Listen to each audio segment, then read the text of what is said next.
アドバイス求めといて即却下するんじゃねえんだぞ。なんでダメなんだ？俺の一族バイパー家は先祖代々アジーム家に仕えている。家臣が主人に刃を向けるなんて許されるわけがないだろう。それに俺がそんなことをしたとカリムの父親が知ればバイパー家の処分は免れない。悪いが俺の身勝手で家族全員を路頭に迷わせるわけにはいかないんだ。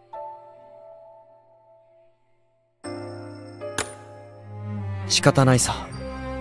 それがバイパー家に生まれた者の宿命だ。ジャミルがカリムに決闘を挑めないのは分かったけどよ、寮長があんな調子じゃ寮生みんなが振り回されて参っちまうんだぞ。リドルも大概だったけど支離滅裂な分カリムの方がひでえ気がするんだぞ。そうですよ。俺たちもうカリム寮長にはついていけません。今のカリム寮長は寮長の条件を満たしてない。スカラビアの精神に反しています。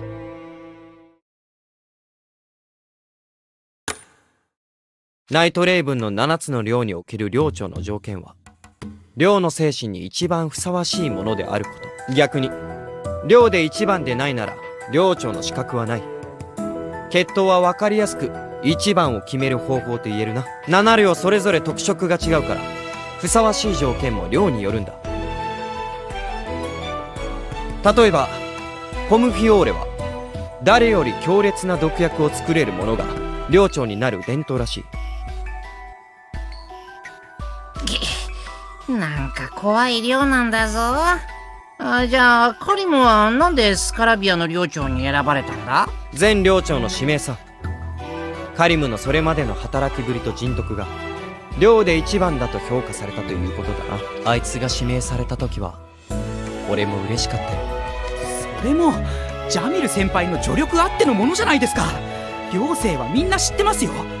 なんで前寮長はジャミル先輩を選ばなかったんだ？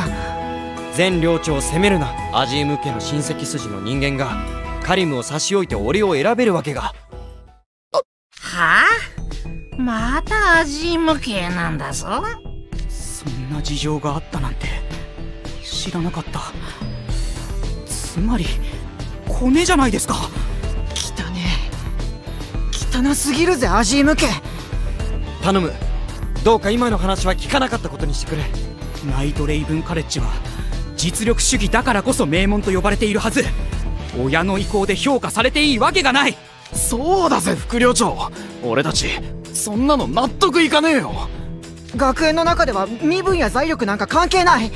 誰もが平等であるべきでしょ。それはしかしスカラビアは砂漠の魔術師の熟慮の精神をモットーとした寮。俺は昔からアジームよりもバイパーのような思慮深いやつが寮長になるべきだと思っていたんだ。待ってくれ。俺だって特別優秀なわけじゃない。成績だっていつも10段階でオール5の平凡さだ。寮長にはふさわしくないよ。寮の精神にふさわしいかどうかは魔法力じゃない。お前たちはどう思う？俺たちの中で誰が寮長にふさわしい？そんなのジャミル先輩の方が寮長にふさわしいに決まってる。そうだ、カリム先輩よりジャミル先輩の方がスカラビアの寮長にふさわしい。身分ある家の生まれだからって無能が寮長でいていいわけがない。そうだそうだ、スカラビアに無能な寮長はいらない。スカラビアに無能な寮長はいらない。お前たちこんな時間に集まって何をしている？見つかっちまった。カリム。どうやらお前たちには昼間の訓練では物足りなかったようだな。体力が有り余っているらしい。ジャミル、今すぐ寮生を庭へ出せ。